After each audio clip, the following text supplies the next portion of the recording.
আসসালামু আলাইকুম ওয়া রাহমাতুল্লাহি ওয়া বারাকাতুহু নাহমাদুহু ওয়া নসাল্লি আলা রাসূলিহিল কারীম আউযু বিল্লাহি মিনাশ শাইতানির রাজীম বিসমিল্লাহির রহমানির রহিম ক্বালাল্লাহু তাআলা ফিল কুরআনিল কারীম ইয়া আইয়ুহাল্লাযীনা আমানু ইন্নামাল মুশরিকুনা নাজাসুন ওয়া ক্বালা an-নাবী সাল্লাল্লাহু আলাইহি ওয়াসাল্লাম ফিল হাদিস মান লাকিয়াল্লাহু তাআলা লা ইউশরিকু বিহি শাইআ দাখালাল জান্নাত। সমস্ত প্রশংসা সেই মহান রব্বুল আলমিনের দরবারে, যেই রব্বুল আলমিন আমাদেরকে দীর্ঘ এক সপ্তাহ পর পবিত্র মসজিদে একত্রিত হওয়ার তৌফিক দান করেছেন। সেই রব্বুল আলমিনের দরবারে শুকরিয়া আদায় করে সবাই বলে আলহামদুলিল্লাহ। দরুদ ও সালাম বর্ষিত হোক সেই প্রিয় রাসূলুল্লাহ সাল্লাল্লাহু আলাইহি সাল্লামের প্রতি, যেই রাসূলুল্লাহ সাল্লাল্লাহু আলাইহি সাল্লামের কারণে, যে মহামানবের কারণে, যে প্রিয় নবীর কারণে আমরা ইসলাম নামক একটি জীবন বিধান পেয়েছি। যেই রাসূলুল্লাহ সাল্লাল্লাহু আলাইহি সাল্লামের কারণে এই অন্ধকার পৃথিবী আলোকিত হলো, এই পৃথিবীর অন্ধকার দূরীভূত হয়ে গেল। যেই রাসূলুল্লাহ সাল্লাল্লাহু আলাইহি সাল্লামের কারণে আমরা জান্নাতের সুসংবাদ পেলাম, জাহান্নাম থেকে মুক্তির সুসংবাদ পেলাম। সর্বোপরি যেই রাসূলুল্লাহ সাল্লাল্লাহু আলাইহি সাল্লামের কারণে আমরা যাবতীয় কল্যাণের সন্ধান পেলাম এবং অকল্যাণ থেকে মুক্তি পেলাম, সেই রাসূলুল্লাহ সাল্লাল্লাহু আলাইহি সাল্লামের প্রতি দরুদ ও সালাম পেশ করি সবাই বলি সাল্লাল্লাহু আলাইহি ওয়াসাল্লাম। প্রিয় উপস্থিতি, প্রিয় মুসল্লি, আজকে আমি আলোচনা করব, আমাদের আলোচনার বিষয় হবে ঈমান বিনষ্টকারী বিষয়সমূহ। অর্থাৎ আমরা নিজেদেরকে মুসলমান দাবি করি, নিজেদেরকে ঈমানদার দাবি করি, এরপরও কিছু কিছু কাজ আমাদের দ্বারা হয়ে যায় যে কাজগুলো কোরআন হাদিসে নিষেধ করা আছে। আল্লাহ তাআলা কিছু কাজের কথা বলেছেন, রাসূল সাল্লাল্লাহু আলাইহি ওয়াসাল্লাম কিছু কাজের কথা বলেছেন, যে কাজগুলো আমাদের দ্বারা হয়ে যাওয়ার পরে আমাদের ঈমান নষ্ট হয়ে যাওয়ার সম্ভাবনা দেখা দেয়। অর্থাৎ এই কাজগুলো করলে ঈমান নষ্ট হবে। আমরা ইনশাআল্লাহ সেই কাজগুলো সম্পর্কে আজকে আলোচনা করব, যেন আমরা এই কাজগুলো থেকে কী করতে পারি, বিরত থাকতে পারি, আমাদের ঈমান যেন মজবুত রাখতে পারি। আমরা কোরআন এবং হাদিসের দিকে যদি তাকাই, তাহলে আমরা ঈমান বিনষ্টকারী যে আমল সমূহ বা ঈমান বিনষ্ট করার মতো যে বিষয়গুলো রয়েছে, তার মধ্যে প্রথম একটা হলো শিরক করা। প্রথমটা কি হচ্ছে? শিরক করা হচ্ছে, যে আল্লাহ রব্বুল আলামিনের সাথে কাউকে শরীক করা। যেমন এখানে আল্লাহ তাআলা বলছেন সূরা আত-তাওবার 28 নম্বর আয়াতে যে ইয়া আইয়ুহাল্লাযীনা আমানু ইন্নামাল মুশরিকুনা নাজাসুন, যে হে ঈমানদারগণ, নিশ্চয় মুশরিকরা যারা শিরক করে, যারা শিরক করে, যারা মুশরিক, তারা কি অপবিত্র। তার মানে শিরক করাটা একটা অপবিত্রতার কাজ। যে শিরক করে আল্লাহ তাকে কি বলছেন? ইন্নাল মুশরিকুনা নাজাস, যারা মুশরিকরা অপবিত্র। ফালা ইউকরাবু মসজিদুল হারাম বাদা আমিহিম হাযা, অর্থাৎ তাদেরকে এই বছরের পরে, এই মুশরিকদেরকে এই বছরের পরে মসজিদে হারামে কী করা যাবে না? ফালা ইউকরাবু, তাদেরকে আর প্রবেশ করতে দেবে না। ফালা ইউকরাবুল মসজিদুল হারাম, তোমরা তাদেরকে মসজিদে প্রবেশ করতে দিও না। বাদা আমিহি হাযা মানে হলো এই বছরের পর, এই বছরের পরে তাদেরকে আর মসজিদে হারামে প্রবেশ করতে দেওয়া যাবে না। মসজিদে হারাম যেটা কাবাঘর, কাবাঘরের আশেপাশে কিন্তু মুশরিকদের প্রবেশ নিষেধ। তার মানে প্রত্যেকটা মসজিদে কি মুশরিকদের প্রবেশ নিষেধ হয়ে গেল, কারণ তারা নাজাস, তারা শিরক করে আল্লাহর সাথে, তারা অপবিত্র। এছাড়াও রাসূল সাল্লাল্লাহু আলাইহি ওয়াসাল্লামের একটা হাদিস আছে, রাসূল সাল্লাল্লাহু আলাইহি ওয়াসাল্লাম বলছেন, বুখারী এবং মুসলিমের এই হাদিসটি বর্ণনা এসেছে যে মান লাকিয়াল্লাহু তাআলা লা ইউশরিকু বিহি শাইআ দাখালাল জান্নাত। মান লাকিয়াল্লাহু তাআলা, যে ব্যক্তি আল্লাহর সাথে সাক্ষাৎ করলো, লা ইউশরিকু বিহি শাইআ, যে এমন অবস্থায় যে সে আল্লাহর সাথে শিরক করে নাই, দাখালাল জান্নাত, সে বেহেশতে প্রবেশ করবে। তার মানে হলো কিয়ামতের দিন আমাকে আপনাকে যখন আল্লাহর সামনে হাজির করা হবে, আমরা এমন অবস্থায় আল্লাহর সামনে গেলাম যে আমার আমল নামায় কোনো শিরক নাই, তাহলে আল্লাহ তাআলা আমাদেরকে কি দেবেন? বেহেশত দেবেন। এবং আরও অন্য অন্য আয়াতেও আল্লাহ তাআলা বলছেন যে শিরকের গুনাহ ছাড়া আল্লাহ তাআলা অন্য যে গুনাহগুলো হয়, ছোটোখাটো যে গুনাহগুলো হয়, এটা আল্লাহ ইচ্ছা করলে ক্ষমা করে দিতে পারেন। আল্লাহ ইচ্ছা করলেন ক্ষমা করে দেবেন, কিন্তু শিরকের গুনাহ তিনি ক্ষমা করবেন না। ইন্না শিরকা লাযুলমুন আযীম, যে নিশ্চয় শিরক হলো একটা জুলুমের পর, মানে একটা লাযুলমুন আযীম, একটা অনেক বড় একটা জুলুম। এখন স্বাভাবিকভাবেই শিরক জিনিসটা, আল্লাহর সাথে অংশীদার করাটা আল্লাহ কেন ক্ষমা করেন না? যে আল্লাহ সেটাই বলছেন যে ইন্নাল্লাহা লা ইয়াগফিরু আন ইউশরাকা বিহি ওয়া ইয়াগফিরু মা দুনা যালিকা লিমান ইয়াশা, যে নিশ্চয় শিরকের পাপ আল্লাহ ক্ষমা করেন না, কিন্তু অন্য অন্য অপরাধ তিনি ক্ষমা করবেন যদি তিনি ইচ্ছা করেন, কিন্তু শিরকের গুনাহ তিনি ক্ষমা করবেন না। কারণ মানুষ স্বভাবত আমরাই নিজেদের দিকে যদি তাকাই যে আমি একটা কাজ করছি বা আপনি একটা কাজ কষ্ট করে নিজে নিজে করছেন, কিন্তু মানুষ আপনাকে মূল্য না দিয়ে আপনার আরেকজনকে বেশি মূল্য দিচ্ছে যে না এই কাজটা তাইরও করছে, তখন মানুষ কিন্তু সেটা তার অংশীদার হিসেবে কাউকে কিন্তু সহ্য করতে পারে না। তো একজন সৃষ্টি, একটা মানুষ তার অংশীদার হিসেবে কাউকে নিতে পারে না, সহ্য করতে পারে না। সেখানে আল্লাহ রাব্বুল আলামিন 7টা আসমান তৈরি করলেন, 8টা বেহেশত, 7টা জাহান্নাম, জমিন, এই যে বিশাল আকাশ মহাকাশ তৈরি করলেন, কাউকে তিনি সাহায্য নেননি, তিনি একাই তৈরি করছেন এগুলো। জিবরাইলকেও তো সাহায্য লাগেনি, জিবরাইলও তো সাহায্য করেনি, বা কোনো ফেরেশতাও কাউকে লাগে না। জিবরাইলকে যখন আল্লাহ সৃষ্টি করছে তখন কার সাহায্য নিয়েছে? তখন তো আল্লাহ নিজেই জিবরাইলকে সৃষ্টি করেছে। তার মানে এই সমস্ত কিছু আল্লাহ তাআলা একাই সৃষ্টি করছেন, তিনি এককভাবে, তিনি একক কর্তৃত্বে তিনি সব কিছু সৃষ্টি করছেন। এখন আমরা মনে করতেছি যে একটা দেবদেবীর মতো একটা মূর্তি তৈরি করে মনে করতেছি এটা আল্লাহর সমপর্যায়ে, এটা আল্লাহ সহ্য করতে পারবেন না। কারণ তিনি এগুলো সৃষ্টি করার সময় তিনি কাউকে ডাকেন নাই, কেউ যায়ও নাই তার কাছে যে আমরা হেল্প করবো, বা তিনিও কাউকে ডাকেন নাই যে আসো সাহায্য। তিনি একক কর্তৃত্বে একাই তিনি সব কিছু সৃষ্টি করলেন। এখন আমরা যদি তার সাথে যদি কোনো কিছুকে শিরক করে, তিনি এগুলো সহ্য করবেন না, তিনি এগুলো ক্ষমা করবেন না। তো এই জন্যে শিরকের গুনাহটা হচ্ছে সবচেয়ে ভয়াবহ একটা গুনাহ। তা আমরা এই শিরক থেকে বেঁচে থাকার চেষ্টা করব, আমাদের দ্বারা যেন কোনো শিরকের কাজ যেন না হয়। এরপরে আরেকটি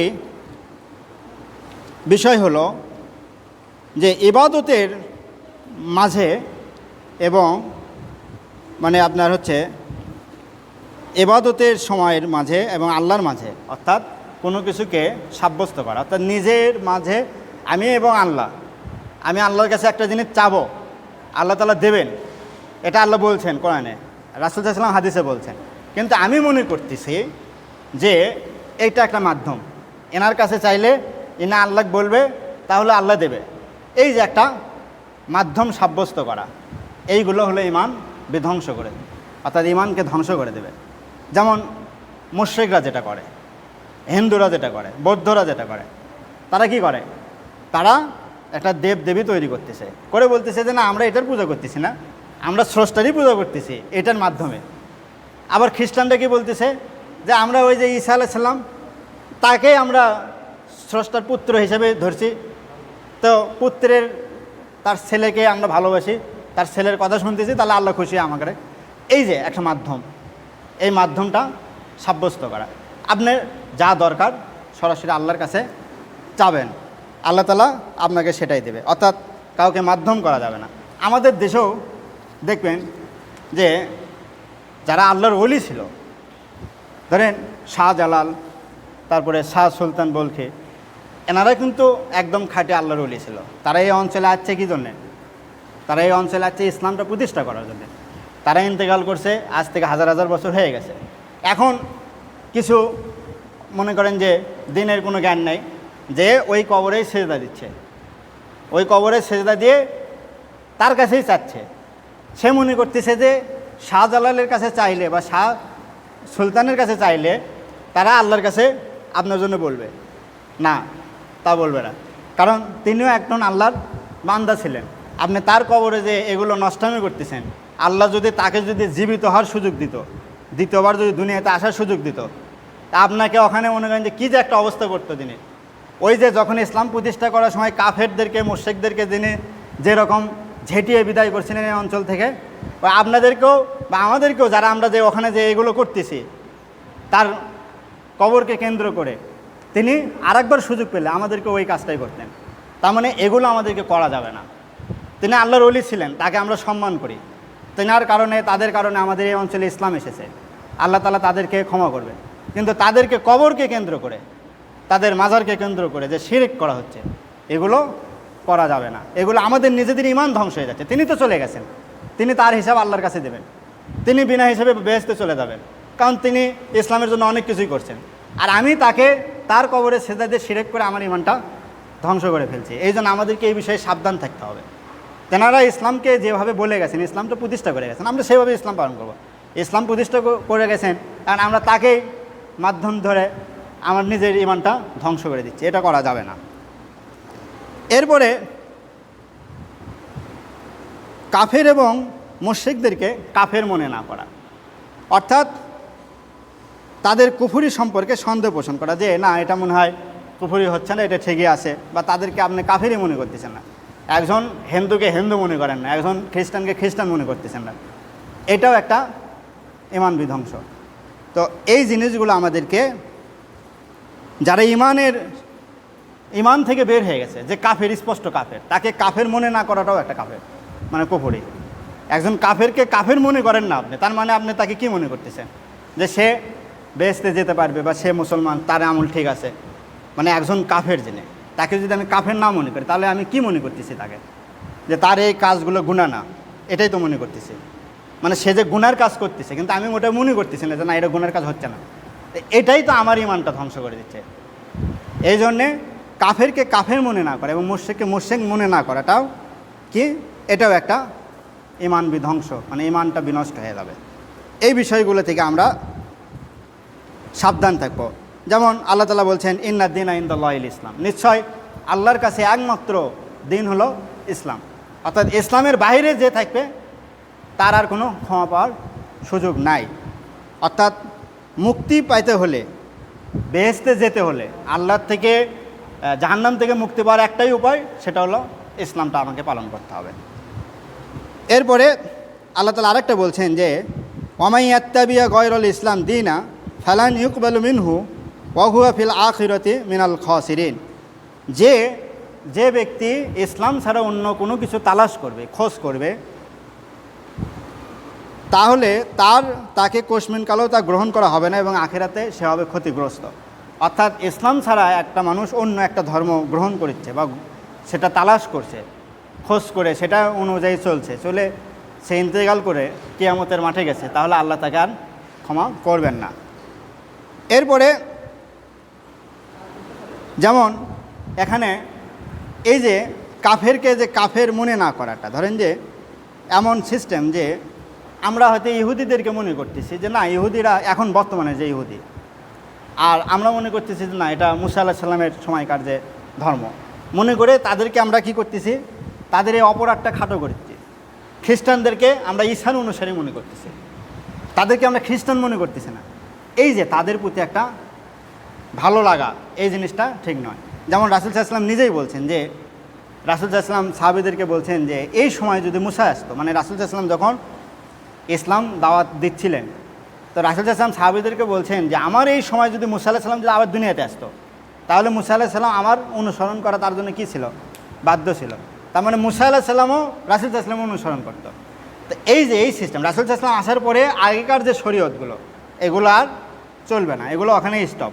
এখন ইসলাম ছাড়া, রাসূল সাল্লাল্লাহু আলাইহি ওয়াসাল্লাম ইসলাম প্রচার করার পরে, মানে দুনিয়াতে আসার পরে কিয়ামত পর্যন্ত, কিয়ামত যদি আরও 2,05,00,000 কোটি বছর বা 10-15 কোটি বছর পরেও হয়, বা 200-400 বছর পরেও হয়, এর মাঝখানে রাসূল সাল্লাল্লাহু আলাইহি ওয়াসাল্লাম থেকে শুরু করে কিয়ামত পর্যন্ত ইসলাম ছাড়া আর কোনো কিছু আল্লাহ তাআলা গ্রহণ করবেন না।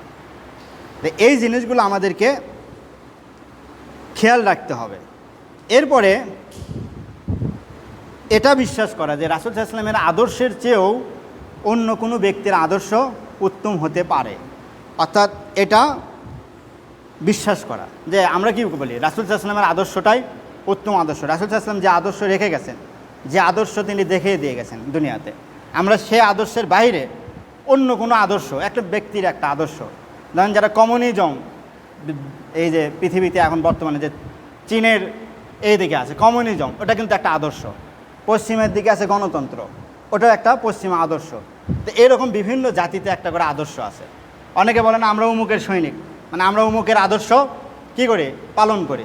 তো উমুকের আদর্শ পালন করা মানে কি, সে এটা মনে করতেছে যে রাসূল সাল্লাল্লাহু আলাইহি ওয়াসাল্লাম যে আদর্শ দিয়ে গেছে, যে আদর্শ রেখে গেছেন আমাদের জন্য, সেই আদর্শর চেয়েও ওই লোকটার আদর্শ বেশ ভালো, এই জন্য আমি তার আদর্শ পালন করতেছি। এটা বিশ্বাস করলে আপনার ঈমান নষ্ট হয়ে যাবে।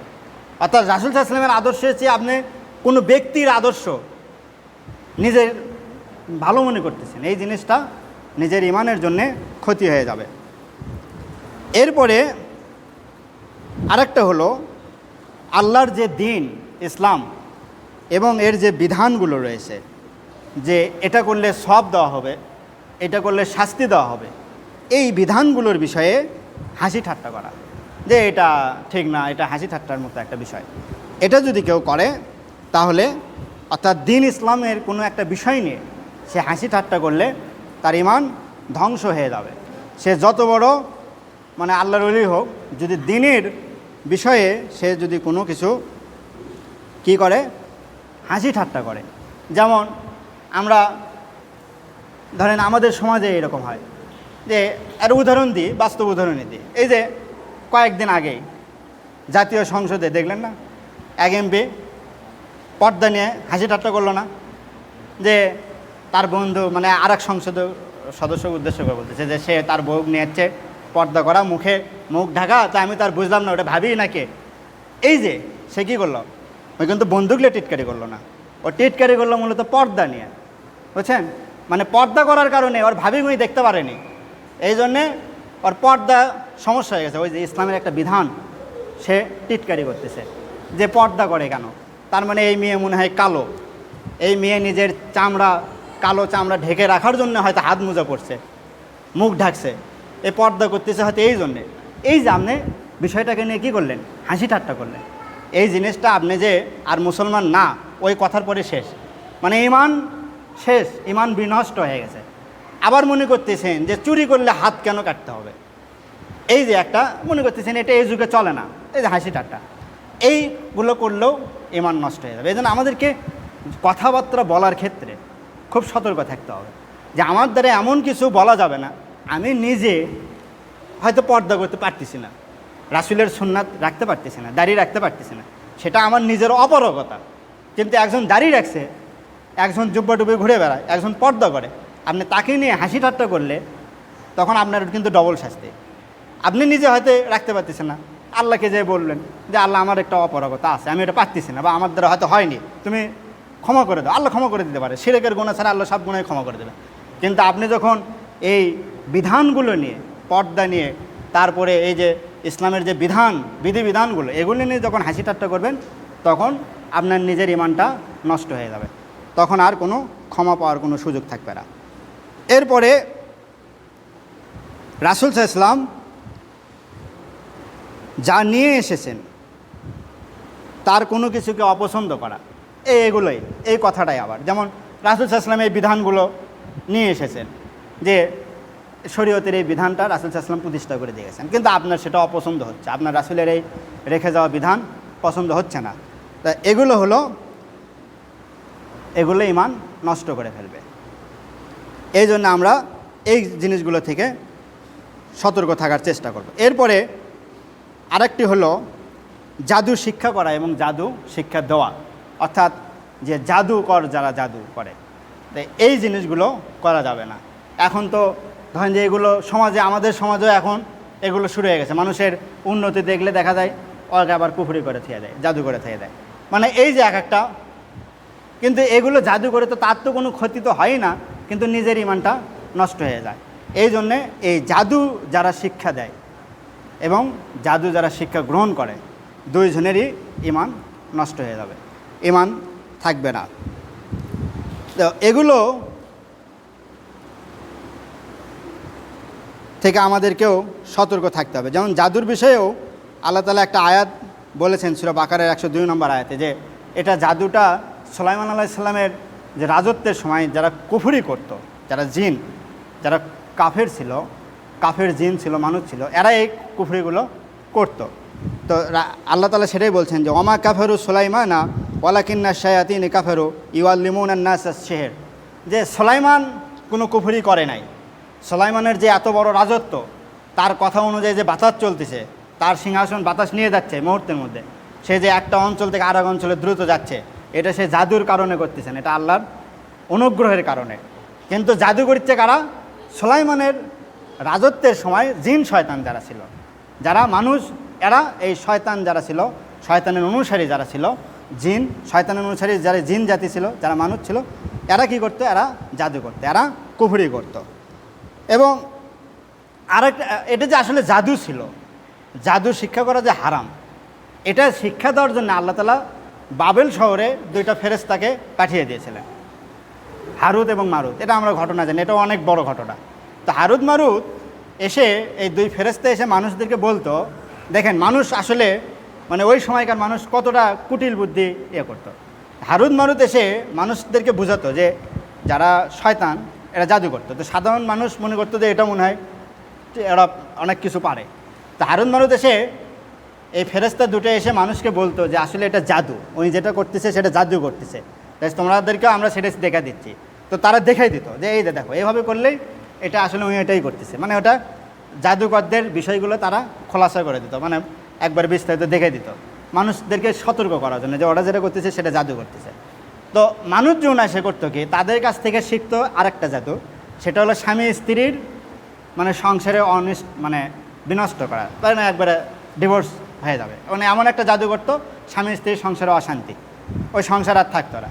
তো করতো কি, ওরা ওই জাদুটা শিখতো, শিখে যে যার শত্রুর মানে ওপরে ওই জাদুটা করতো, সবার সংসার অশান্তি। এই যে জাদু করা, এটা কি কুফরি করা হলো, আপনি একজনের ক্ষতি করলেন এই জাদু করে। তো এই যে এই জিনিসগুলো, এই জন্যে জাদুটাকে কি করা হয়েছে? হারাম। এটা ইসলামে একদম, এটা ইমানের বিধ্বংস। তো ফেরেশতারা শিখালো ভালোর জন্যে, আর তারা শিখলো খারাপের জন্যে। তারা ফেরেশতারা শিখালো যে এটা জাদু, এটা করা যাবে না, আর তারা এগুলো যে আরও মানুষের উপরে প্রয়োগ করে সব নিজেদের ইমানটা ধ্বংস করলো। এরপরে আরেকটি হলো,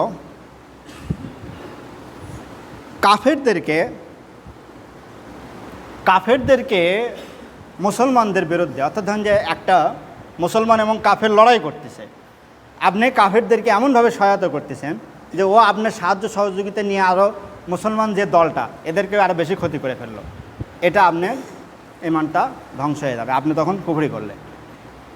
তো এই জিনিসগুলো, অর্থাৎ কাফেরদেরকে মুসলমানদের বিরুদ্ধে এমনভাবে সাহায্য ও সমর্থন করা যা শরীয়তের দৃষ্টিতে কুফরি, এটা কিন্তু বর্তমান বিশ্বে একদম পারফেক্ট উদাহরণ আমাদের সামনে আছে।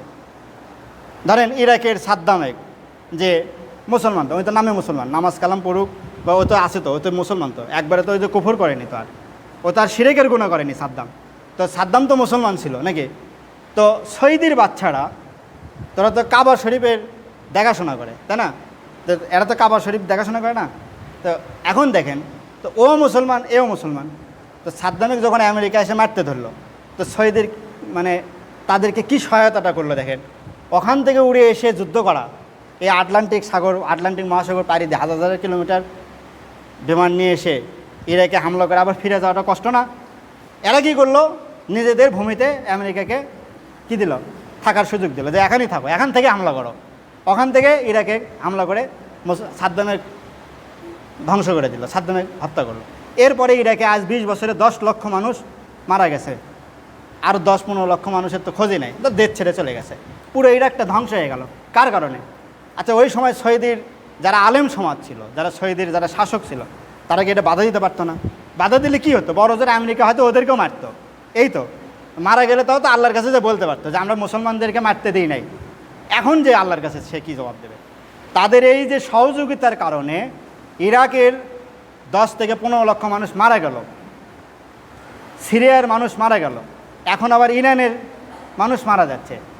এই যে মুসলমানদের বিরুদ্ধে কাফেরদেরকে এমনভাবে আপনি সহযোগিতা করলেন, যেটা আদতে দিন শেষে মুসলমানদেরই ক্ষতি হলো। এটা হলো আপনার ঈমান বিনষ্ট হয়ে গেছে এই কাজের দ্বারা। এখন আপনি যত বড় আল্লাহর ওলি হন, আর যত বড় মানে সুফি সাধকই হয়, আপনার কাজের দ্বারা কুফর শক্তি, কাফের বাহিনী আপনার সহায়তা নিয়ে মুসলমানদেরকে হত্যা করেছে, এটার দ্বারা আপনার ঈমান ধ্বংস হয়ে গেছে। এই জিনিসগুলো আমাদের দ্বারাও করা যাবে না। আমরা যদি দেখি যে দুই জায়গার যুদ্ধ হচ্ছে, আমি চাইলে ইমানদার যারা আমার বন্ধু ইমানদার, তাদেরকে আমরা সহায়তা করব। কোনো একটা কাফেরের সাথে মুসলমানের লড়াই হচ্ছে, সেখানে যে আমি কাফেরের সহায়তা করব, কাফেরের পক্ষে নেব, নিয়ে মুসলমানকে আমি আরও কণ্ঠাসা করব, তাহলে আমার ঈমান শেষ, আমার ঈমান চলে যাবে। আমি যদি না পারি চলে আসবে, আর যদি আমার শক্তি সামর্থ্য থাকে তাহলে আমি ওই মুসলমানকে, ঈমানদারকে আমি সাহায্য সহযোগিতা করতে হবে। এরপরে আল্লাহর আইন দিয়ে শাসন না মনে করা, অর্থাৎ শাসন ব্যবস্থায় মনে করা যে এটা আল্লাহর যে বিধিবিধান এটা এই যুগে চলে না, বা এই জিনিসটা না মনে করা যে এটা মনে হয় এই যুগের জন্য আর সম্ভব না, এটা ওই সময় ছিল এই সময় আর সম্ভব না, এইটা মনে করা। অর্থাৎ আল্লাহর আইন দিয়ে শাসন না মনে করা এবং মনে করা যে এই সমস্ত বিধান আসলে এই সময় অচল বা এই যুগে প্রাসঙ্গিক নয়, এটা যদি কেউ মনে করে তাহলে তার ঈমান ধ্বংস হয়ে যাবে। সর্বশেষ আরেকটি বিষয় হলো যে আল্লাহর দিন থেকে সম্পূর্ণরূপে মুখ ফিরিয়ে নেওয়া, যে সেটা সে শেখেও না, মানে এমনভাবে যে এটা আমি শিখবও না বা সে দেখেও না, এরকম যে এটার আমলও করে না, এবং সে মনে করে যে মুহাম্মদ সাল্লাল্লাহু আলাইহি ওয়াসাল্লামের যে শরীয়ত এটা না পালন করলেও হবে। এটা যদি কেউ মনে করে তাহলে সে কি হবে, ঈমান ধ্বংস হয়ে যাবে। এখন নতুন এই বিশ্বে আরেকটা ষড়যন্ত্র, মানে এটা এমন একটা, এটা ঈমানটা ধ্বংস করে দিচ্ছে কিন্তু কেউ বুঝতেছে না। সেটা হলো তারা বলতেছে যে আমাদের ইসলামও সঠিক, আবার খ্রিস্টানদের ওটাও সঠিক, ইহুদিদের ওটাও সঠিক, তাহলে এখন সবার যে ভালো দিক এটা নিয়ে একটা ধর্ম, মানে যে সম্রাট আকবর যে সিস্টেম করছিল আর কি, দ্বীনে ইলাহি, মানে ওই ইসলাম ধর্মের ভালো দিকগুলোও নিয়েছে, হিন্দুদেরও ভালো দিক, খ্রিস্টানদেরও ভালো দিক, ইহুদিদেরও ভালো দিক নিয়ে এমন একটা ধর্ম বানাচ্ছে যে সবাই এখন এটা পালন করো। এই রকম এখন সারা বিশ্বেও হচ্ছে যে তারা এখন এটা করতেছে যে কি, যে সমস্ত ধর্মের একটা ঐক্য, সব ধর্মের যে ভালো কাজগুলো সেগুলো এবং যে খারাপ কাজগুলো সেগুলো থেকে তারা বিরত থাকার চেষ্টা করছে, অর্থাৎ সব ধর্মকে নিয়ে একটা আলাদা একটা ঐক্য বা ধর্মের কাজগুলো করতেছে।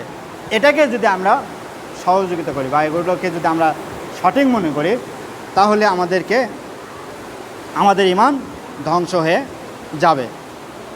তো এই যে 10টা বিষয়, এই 10টি বিষয় কোরআন এবং হাদিসে আল্লাহ বর্ণনা করেছেন, রাসূল সাল্লাল্লাহু আলাইহি ওয়াসাল্লাম বর্ণনা করেছেন। আমরা এইগুলো থেকে বেঁচে থাকার চেষ্টা করব। আমাদেরকে অবশ্যই শিরক থেকে বেঁচে থাকতে হবে এবং আমাদেরকে অবশ্যই এই বিষয়গুলো, কাফেরদেরকে সহায়তা করা যাবে না, দ্বীন ইসলাম নিয়ে কোনো হাসি ঠাট্টা করা যাবে না, অর্থাৎ এগুলো থেকে আমাদেরকে সতর্ক থাকতে হবে। আল্লাহ রাব্বুল আলামিন আমাদেরকে যেন, আমরা যেন এই রাসূল সাল্লাল্লাহু আলাইহি ওয়াসাল্লামের দেখানো যে পথ, রাসূল সাল্লাল্লাহু আলাইহি ওয়াসাল্লামের আনিত যে বিধিবিধান, যে শরীয়ত, ইসলাম যে জীবন বিধান, এই জীবন বিধানটা যেন আমরা যেন সঠিকভাবে যেন পালন করতে পারি এবং আমরা যেন ঈমানের পথে যেন চলতে পারি, আমাদেরকে যেন আমরা যেন এই ঈমান বিনষ্টকারী বিষয়সমূহ থেকে যেন বেঁচে থাকতে পারি। মহান আল্লাহ রাব্বুল আলামিন আমাদেরকে সেই তৌফিক দান করুন, আমিন। আসসালামু আলাইকুম ওয়া রাহমাতুল্লাহি ওয়া বারাকাতুহু।